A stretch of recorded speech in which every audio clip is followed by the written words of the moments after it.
गो के आप साइकाइट्रिस्ट हैं, आपका एक और इशू है।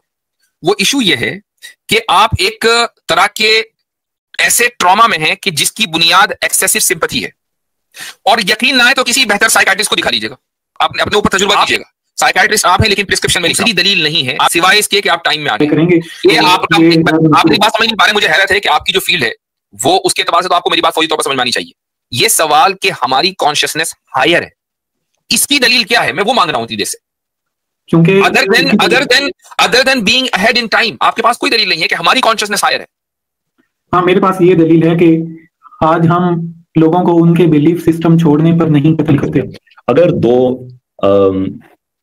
एक मर्द और एक औरत हैं, वो बगैर शादी के आपस में रिलेशनशिप रखना चाहें, तो क्या ये इजाजत होनी चाहिए इस चीज की भी? आप मेरे ख्याल से होनी चाहिए इसकी इजाजत, लेकिन मैं इस चीज को पसंद नहीं करता हूँ। वैसे मैं इस चीज को पसंद नहीं करता हूँ, मैं थोड़ा सा कंजर्वेटिव एथियस्ट हूँ। तो लेकिन अच्छा, आपस की रजामंदी की बुनियाद पर चूंकि वो दोनों एक साथ रह रहे हैं, अब मान लें मुआशरे में 50 से 60% मर्द ऐसे ही हो गए, ठीक है, जो आपसी रजामंदी के साथ मर्दों के साथ रहना चाहते हैं, तो मुझे बताएं कि उससे ह्यूमैनिटी को नुकसान होगा या नहीं होगा?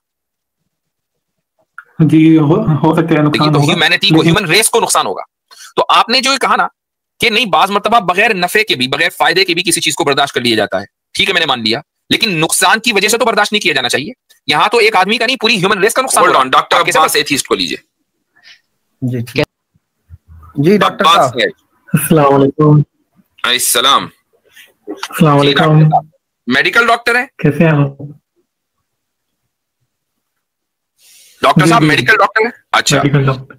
और एथिज्म कब इख्तियार किया? मैं एक्ट मुस्लिम हूँ, मतलब हाँ जी, मेडिकल डॉक्टर। मेरे ख्याल से आवाज में डिले है, मैं पूछ रहा हूँ कि आपने एथिज्म कब इख्तियार किया? करीबन हो गए हैं 4 साल हो गए हैं। अच्छा, 4 साल हो गए हैं। और उससे पहले आप एक प्रैक्टिसिंग मुसलमान थे? जी प्रैक्टिसिंग मुसलमान था मैं। डॉक्टर इसरार अहमद को सुनता था और उनको ही मैं बेहतर मानता हूँ बाकी मौलवियों से। सही बात है, वो कोई मसला नहीं है, आप उनको ही बेहतर माने, उसमें कोई मसला नहीं है। अच्छा, तो आपने जो एथिज्म इख्तियार किया उसकी वजह क्या थी?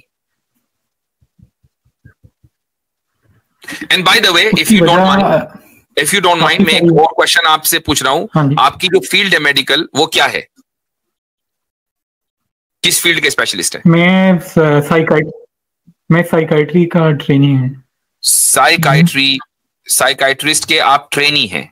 ठीक है, ओके, सही है। जी। तो चलें जी, अब आप अपनी बात रखिए। मेरे ख्याल से इतनी मालूमात हमें आपके बारे में हो गई है, अभी फिलहाल के लिए काफी है। जी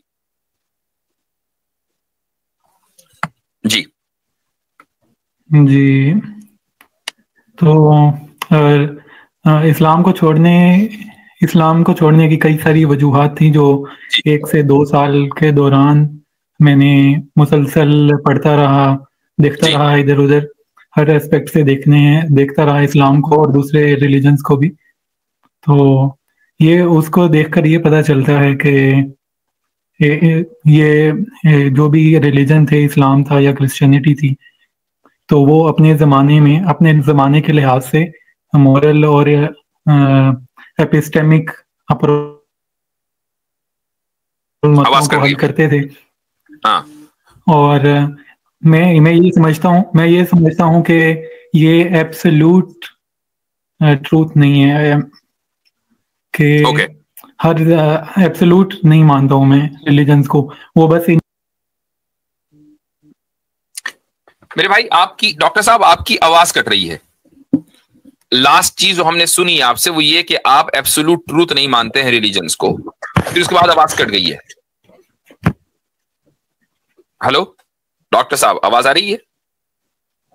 जी, बस मैं यही कह रहा था। और हाँ जी, आ रही है जी। तो मैं ये पूछना चाह रहा हूं आपसे कि क्या आप मैं ये पूछ रहा हूं आपसे कि क्या आप एब्सोल्यूट ट्रूथ मानते भी हैं या नहीं मानते?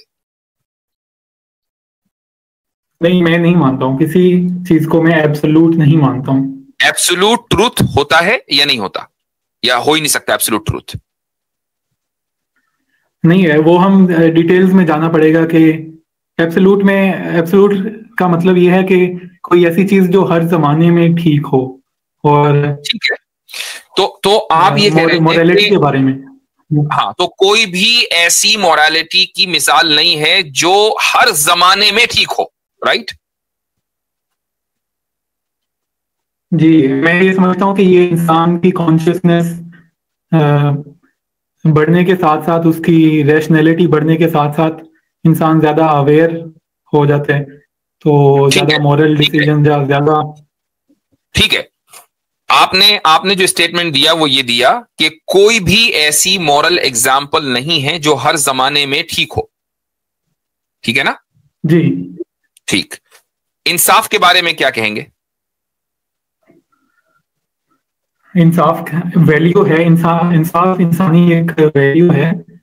हाँ, तो वो हर जमाने में ठीक था या कोई जमाना ऐसा भी था कि जिसमें इंसाफ को बहुत गलत समझा जाता था?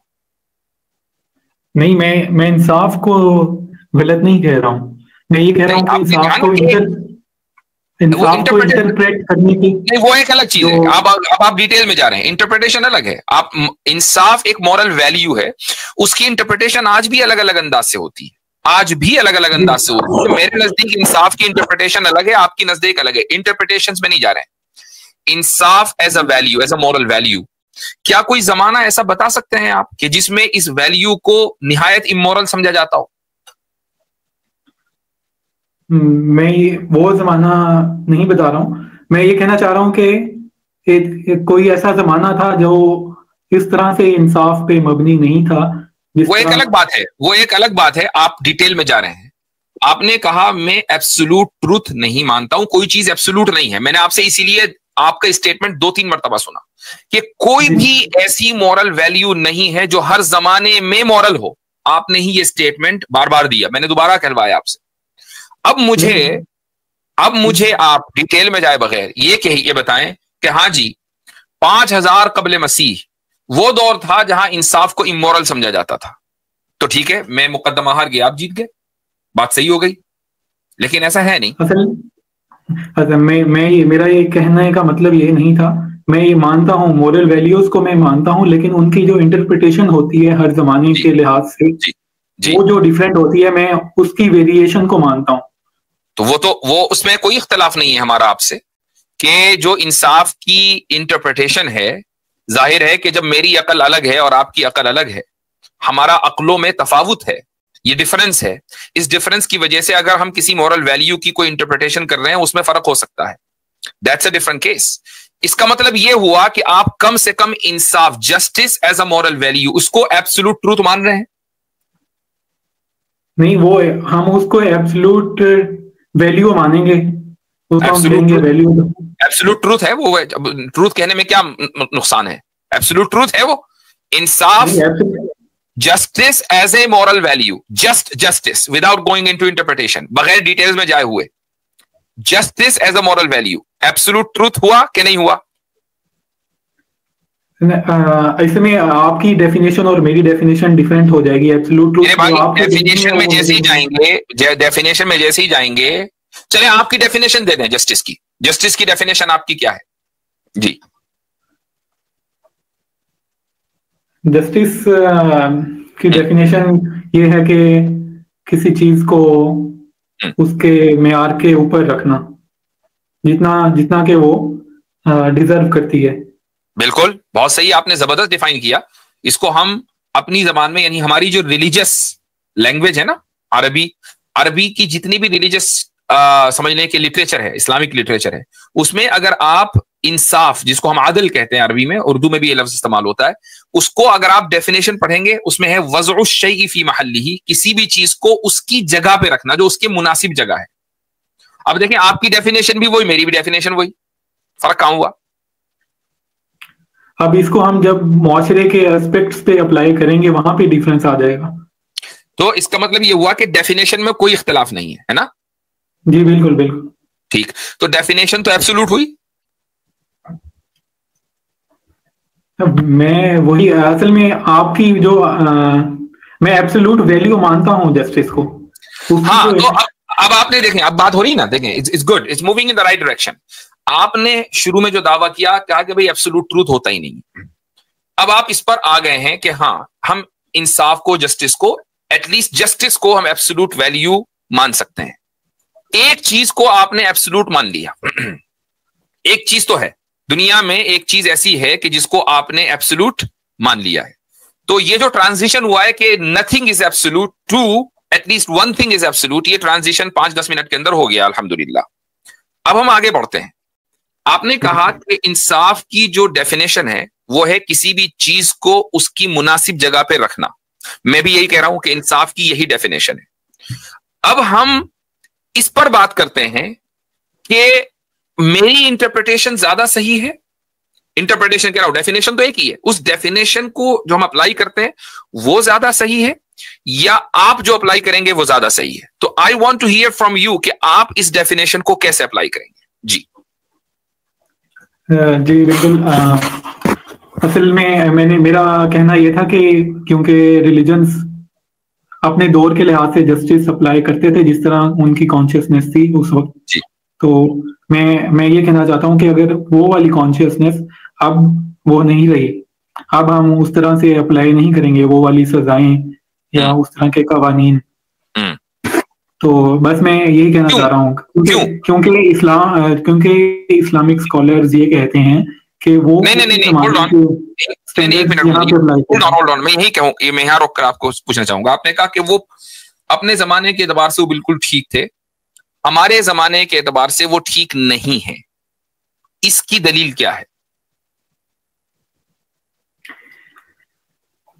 इसकी दलील है इंसान की रीजनिंग या कॉन्शियसनेस का बढ़ जाना, ओवरऑल कलेक्टिव कॉन्शियसनेस कह लें आप तो। नहीं, ये इसकी दलील क्या है कि हम अपने जमाने के एतबार से जो सोच रहे हैं वही बेहतर है, सिवाय इसके कि हम सोच रहे हैं। इसके अलावा कोई और दलील है?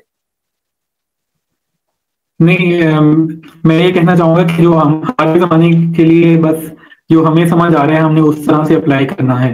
अब तो मुझे बताएं, हमें जो समझ में आ रहा है हमें सिर्फ उस तरह अप्लाई करना है, इससे बढ़कर कोई और डॉगमा हो सकता है? नहीं, ये डॉगमा तो ना होगा ना, ये तो आपने मेरे भाई डॉगमा क्या है? एक आदमी ये कह रहा है कि मुझे जो समझ में आ रहा है ना वही सही है, चूंकि मैं 2025 में जी रहा हूं वही सही है चूंकि मुझे समझ में आ रहा है। इससे बढ़कर डॉगमा क्या है? नहीं, इसको डॉगमा तो नहीं कहेंगे। डॉगमा ये कहेंगे कि आज के दौर में भी अगर हम कहें कि हम 1500 साल पहले वाले कवानीन को अप्लाई करेंगे तो हम ये कहें, इसे डॉगमा समझते हैं आप डॉक्टर साहब? डॉगमा ये है कि मैं किसी भी चीज को बगैर दलील के इसलिए मान लूं चूंकि मुझे अच्छी लग रही है, डॉगमा है? नहीं, डॉगमा मैं आपको बताता हूँ, मेरी डेफिनेशन ये है कि डॉगमा ये है कि आप ब्लाइंडली ये मान लें कि जो पहले 1500 साल पहले की जो दुनिया थी वो आज की दुनिया भी उसी तरह से चलेगी। चले, सही है। अगर मैं ब्लाइंडली ये मानूं कि आज की जो दुनिया है वो मेरी समझ के एतबार से जो 2025 में है चलनी चाहिए, ब्लाइंडली ही मान रहा हूं, ये डॉगमा क्यों नहीं है? नहीं, ये जो आप मान रहे हैं ये मैं ब्लाइंडली नहीं मान रहा हूं। सिर्फ फर्क 1500 साल और 2025 यानी जमाने का फर्क हुआ ना। काम आप भी वही कर रहे हैं, हम भी वही कर रहे हैं आपके एतबार से। हम तो डॉगमा का शिकार और आप ना हो। आप एक जो अगर ये बात है कि आप दलील के मुताबिक कर रहे हैं तो मैं वही तो पूछ रहा था आपसे, मुझे वो दलील दीजिए कि जिसकी बुनियाद पर आप ये कहते हैं कि 2025 का जो मॉरल इंटरप्रिटेशन है जस्टिस का वो ज्यादा बेहतर है। क्योंकि इंसान की कॉन्शियसनेस इस लेवल पे है जहां पे अभी हम हैं।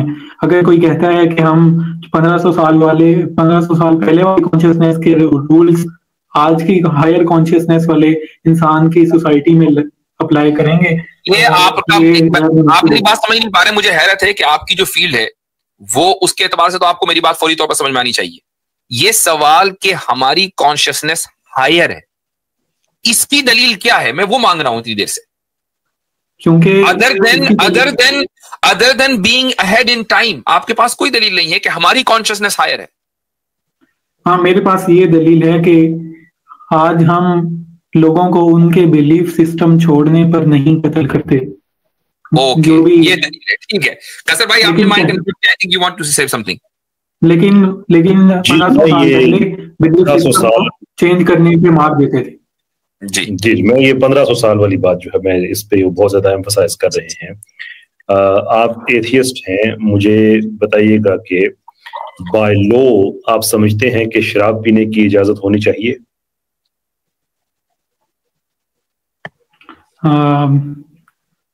ये काफी स्पेसिफिक क्वेश्चन हो गया आपका। अभी आप इससे क्या इम्प्लाई करना चाहेंगे वो मुझे नहीं पता। एक सवाल है, मतलब कानूनी तौर पे आप समझते हैं कि शराब पीने की इजाजत होनी चाहिए? मैं समझता हूँ कि हाँ, विद इन लिमिट्स होनी चाहिए। एक जो ठीक हो गया। अगर एक मर्द और एक औरत हैं, वो बगैर शादी के आपस में रिलेशनशिप रखना चाहें, तो क्या ये इजाजत होनी चाहिए इस चीज की भी?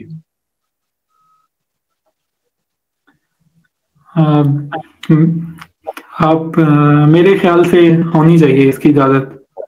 ठीक, लेकिन मैं इस चीज को पसंद नहीं करता हूँ। वैसे मैं इस चीज को पसंद नहीं करता हूँ। मैं थोड़ा सा कंजर्वेटिव एथियस्ट हूँ। तो लेकिन बात खत्म हो गई। फितरत बात ही है डॉक्टर साहब की। जी और एक सवाल और पूछ लेता हूँ कि हायर कॉन्शियसनेस जो आपने कहा ना, उसको सामने रखते हुए दो मर्द अगर चाहें कि हम आपस में रिलेशनशिप रखें, तो वो इजाजत भी होनी चाहिए? ये तो बिल्कुल मेरा इस पे वही स्टांस है पहले वाला के नहीं, आपको तो DSM 5 फॉलो करना चाहिए। आप DSM 3 पे कहां चले गए? नहीं, अभी हाँ जी, वो अभी तो अलाउ है ये होमोसेक्सुअलिटी बिल्कुल। आप साइकोलॉजी फील्ड से आते हैं तो DSM 5 आपका वो है ना डॉक्यूमेंट। ठीक, बस मैं आपसे यही जानना चाह रहा था। अब ये जो 1500 साल वाली आप बात करते हैं ना, कि 1500 साल पहले जो होता था तो वो बस पुराना था, वो नहीं होना चाहिए था। आपने शराब नोशी के हक में कहा कि हाँ, कानून इजाजत होनी चाहिए। वो कबल इस्लाम भी हजारों साल से वो प्रैक्टिस चली आ रही है। आपने आउटसाइड वेडलॉक रिलेशनशिप की बात कही, ये आपको ग्रीक और रोम क्लासिकल जो तहजीबें हैं उनमें भी ये प्रैक्टिस आपको मिलती है, जो 1500 साल से बहुत पुरानी है। आपने हम जिन्स परस्ती के बारे में कहा कि जाती तौर पे आपका जो भी है, लेकिन कानूनी तौर पे आप उसकी हिमायत करते हैं कि होनी चाहिए। ये भी आपको ग्रीक कल्चर के अंदर हजारों साल पुरानी मिलती है। जबरदस्त। फिर जो आपका जो दलील है ना कि हम मॉडर्न हो गए, ये हो गए हैं, ये अच्छा मजे की बात है कि इनमें से अक्सरियत प्रैक्टिसेस जमाने जहलियत में मिलती थी। तो आप जिसे मॉडर्निटी कह रहे हैं वो हमारे जमाने जहलियत में है।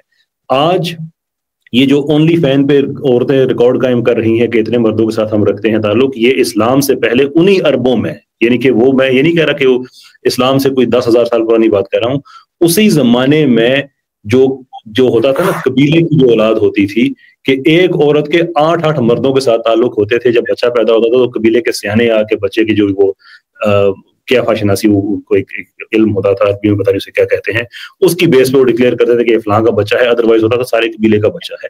मतलब ये वो सारी चीजें हैं जिसको आप मॉडर्निटी कह रहे हैं, हम उसको जमाने जहलियत कहते हैं। तो ये 15 साल वाला ताना हमें ना दें, आप हजारों साल आउट ऑफ डेट। जी, तो अब ये जो आपने मेरी पूरी बात का खुलासा ये हुआ कि जिस कॉन्शियसनेस को आप हायर कॉन्शियसनेस कह रहे हैं वो तो लोअर निकली, क्योंकि वो तो हजारों साल वाली जो बात है आज उसी को रीइंस्टेट कर रही है। हाँ जी, ये इन्होंने अच्छा एक पॉइंट उठाया। मैं इसमें ये कहना चाहूंगा कि हमारे इस्लामिक पर्सपेक्टिव में, जो इस्लामिक माशरों में, उस लिहाज से तो हम कह सकते हैं कि हमारी अभी की कॉन्शियसनेस हायर है इस्लामिक पर्सपेक्टिव में। लेकिन उन्होंने रोमन और ग्रीक्स की एग्जांपल दी, वहां पे फिलोसफर से वो उन पे रिलीजन का वो असर नहीं था इतना उस टाइम पे। बाद में क्रिश्चियनिटी का आ गया। भाई की बात नहीं समझे आपने, जो कहा ना जी 1500 साल, जिस कॉन्शियसनेस की आप बात कर रहे हैं, जिसको आप हायर कह रहे हैं, और जिसकी बुनियाद पर आप ये कहते हैं कि इंसाफ हम 2025 के अंदर तय करेंगे कि इंसाफ क्या होता है। जब हमने मसलन शराब की मिसाल दी, शराब पीने को आप लिमिट में ही सही आप इंसाफ कहेंगे, चूंकि इंसाफ का ताल्लुक सिर्फ किसी दूसरे की जात से नहीं होता, अपनी जात से भी होता है। दो मर्दों का एक साथ शादीशुदा रहकर जिंदगी गुजारना, शादी वाली जिंदगी गुजारना, इसको भी आप इंसाफ कहेंगे। लेकिन ये चीज तो हजारों साल पहले की है। तो आपकी कॉन्शियसनेस ने ज्यादा इवॉल्व करके आगे बढ़ के इस चीज को बैन क्यों नहीं किया? ये हमें क्यों बैन करना पड़ा? अगर ये चीजें तो बदल जानी चाहिए थी। हाँ, उस वक्त भी जितना मुझे याद है कि ये चीज कानून में नहीं होती थी, कानून में इसकी ममानियत ही होती थी। वो ये लोग आपसे अपने किसने कह दिया? ये आपसे किसने कह दिया कि उस वक्त भी ये चीजें कानून में नहीं होती थी? अभी आपको ट्राइबल लॉ बताया कि एक औरत 10 मर्दों से शादी करती थी और फिर कबीले के सियाने आकर आइडेंटिफाई करते थे कि इसका बाप कौन है। ये बाकायदा एक प्रैक्टिस, एक लॉ था, यानी जिसको कबीले की सतह पर कबूल कर लिया गया था, और एक कबीले में नहीं, तकरीबन अरबों के यहाँ हर कबीले में ऐसा ही था। अच्छा, फिर आप तो, आपकी फील्ड तो साइकोलॉजी है, बायोलॉजिकल मुझे कोई बेनिफिट बताएं दो मर्दों के एक साथ रहने का।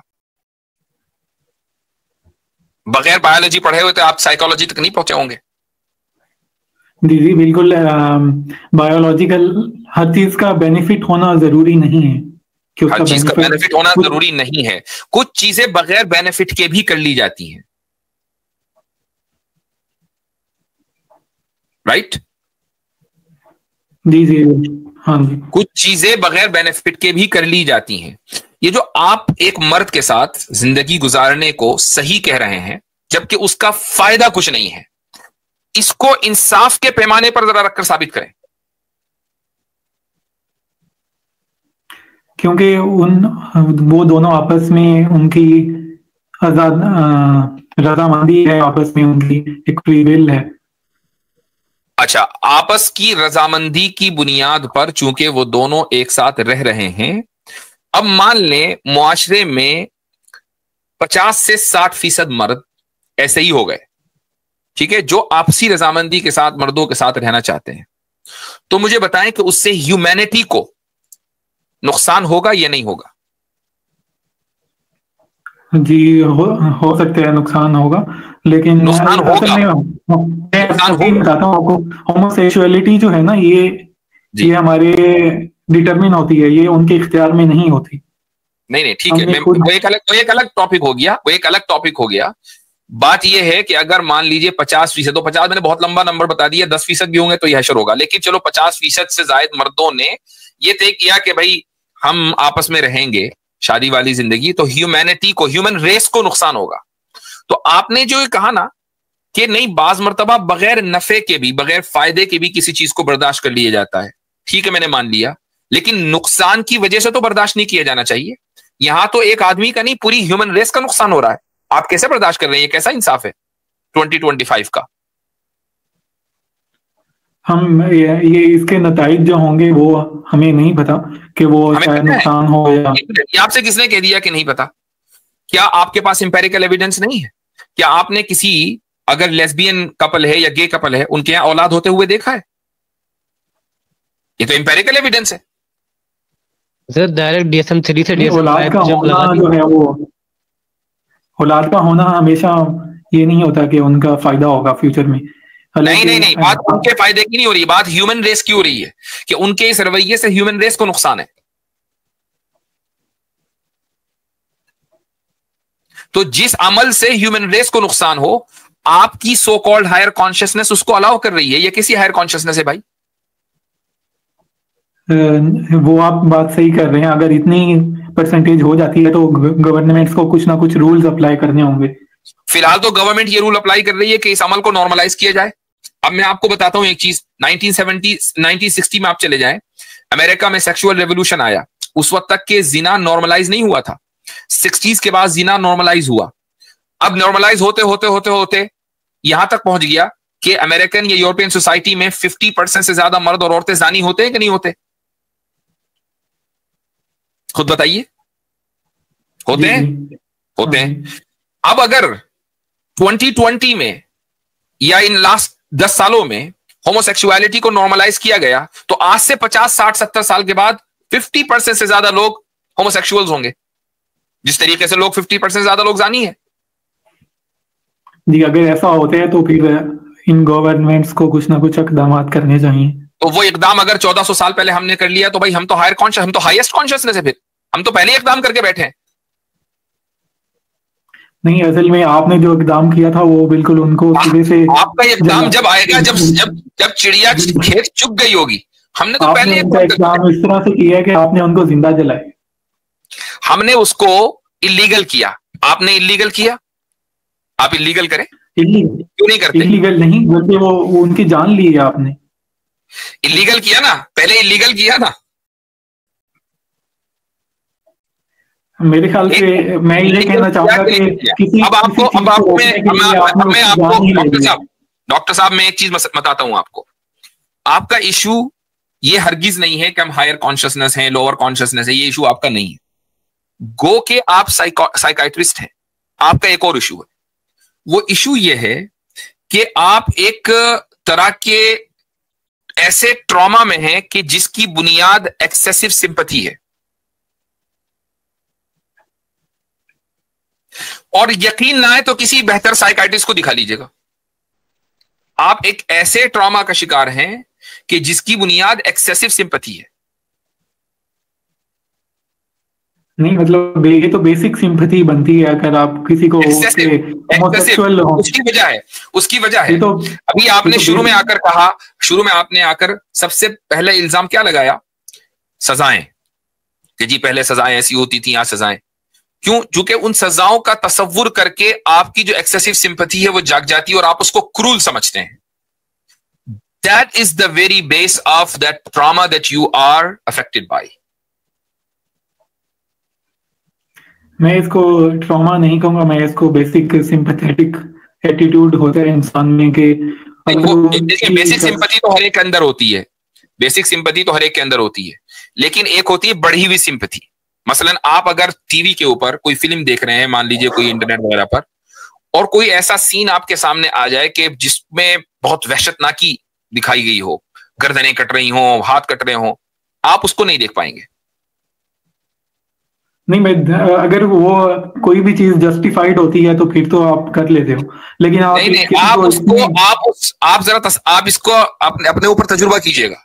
साइकाइट्रिस्ट आप हैं, लेकिन प्रिस्क्रिप्शन में लिख रहा हूं, आप इसका तजुर्बा कीजिएगा कि कभी एक ऐसी मूवी देखें कि जिसमें ऐसे हैवानी मंजर दिखाए गए हों कि हाथ कट रहे हो, गर्दनें नप रही हों, और वो देखिएगा और फिर देखें आप वो देख पाते हैं कि नहीं। ये तजुर्बा अपने ऊपर हम नहीं है, ये तो हमारे अंदर इनकलकेट किया जाता है। हमने खुद लोगों की टांगे कटी हुई देखी हैं, उनको उनके जिस्म जो है इतनी बुरी तरह मसख हुए देखे हैं, रोड ट्रैफिक एक्सीडेंट्स देखे हैं हमने, तो हमने तो देखा है। तो इंसान में बेसिक एक सिंपैथी तो होती है।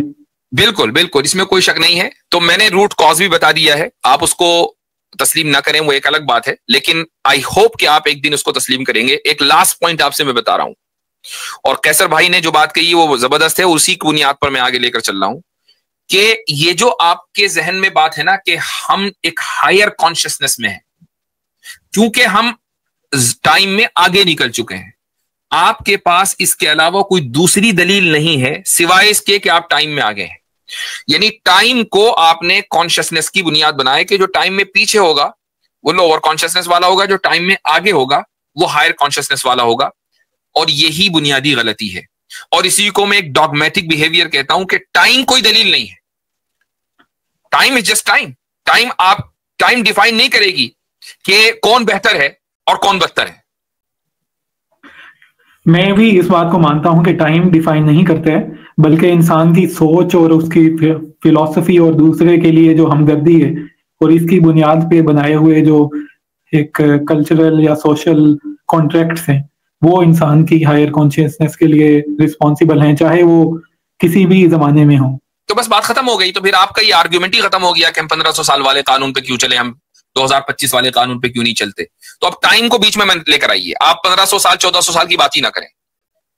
ये चीज अब रेलेवेंट हो गई, आपने खुद ही इसको तस्लीम कर लिया।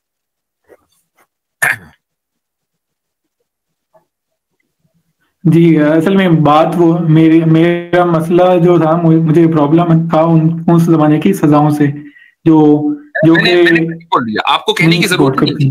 This is called excessive sympathy trauma. आपको मसला उसके अलावा कुछ है ही नहीं, आपको मसला उसके अलावा कुछ है ही नहीं। और डॉक्टर इसरार साहब को आपने सुनकर जो ये अर्ज किया, चूंकि डॉक्टर साहब के यहां सबसे ज्यादा जोर निजाम पर है। डॉक्टर साहब को सुनते हैं, निजाम के ऊपर है।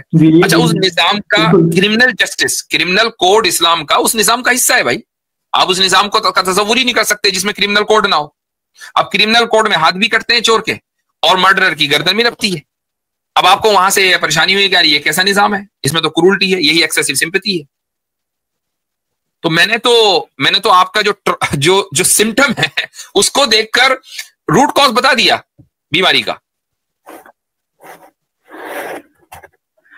मेरे ख्याल में तो इंसान में जो बेसिक सिंपैथी है वो प्रायर होनी चाहिए, और इस तरह की मतलब एक इंसान जो कि इसी तरह से पैदा हुआ है और उसकी टेंडेंसीज, सेक्सुअल ओरिएंटेशन शुरू से इसी तरह की थी, और उसकी बुनियाद पे उसको जिंदा अगर ये बात है कि हर इंसान में बेसिक सिंपैथी है और हर इंसान बेसिक सिंपैथी के साथ पैदा होता है, तो आप हरगिज ये ना कहें कि 1500 साल पहले जो सोल्यूशन था वो ठीक था, 1500 साल पहले भी गलत था, फिर ये कहिए, चूंकि बेसिक सिंपैथी हर जमाने में एक सी होती है।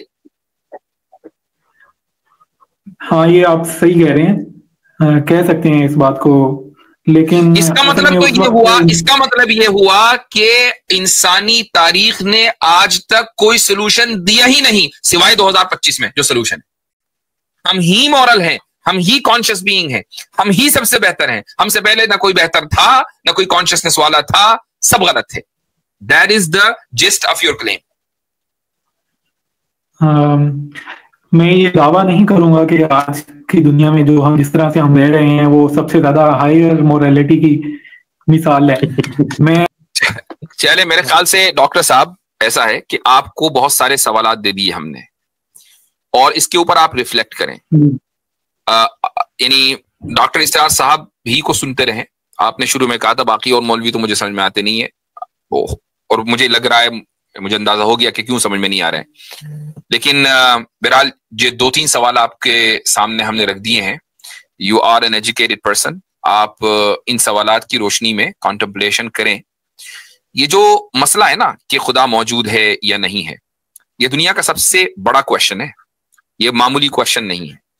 उसकी वजह यह है कि अगर वो मौजूद नहीं है तो हमारी जिंदगी बिल्कुल अलग होनी चाहिए, और अगर वो मौजूद है तो बिल्कुल अलग होनी चाहिए। यानी हमारी लाइफ स्टाइल कैसी होनी चाहिए, इसका बराह रास्त खुदा के वजूद या उसके न होने से ताल्लुक है।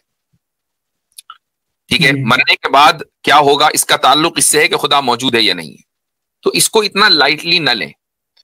ये जो क्वेश्चंस आपके सामने रख दिए हैं बहुत सीरियस क्वेश्चन हैं, और इनके ऊपर गौर करें, और विद ऑल न्यूट्रलिटी गौर करें, और इंशाल्लाह मुझे उम्मीद है कि आप इस्लाम में वापसी करेंगे।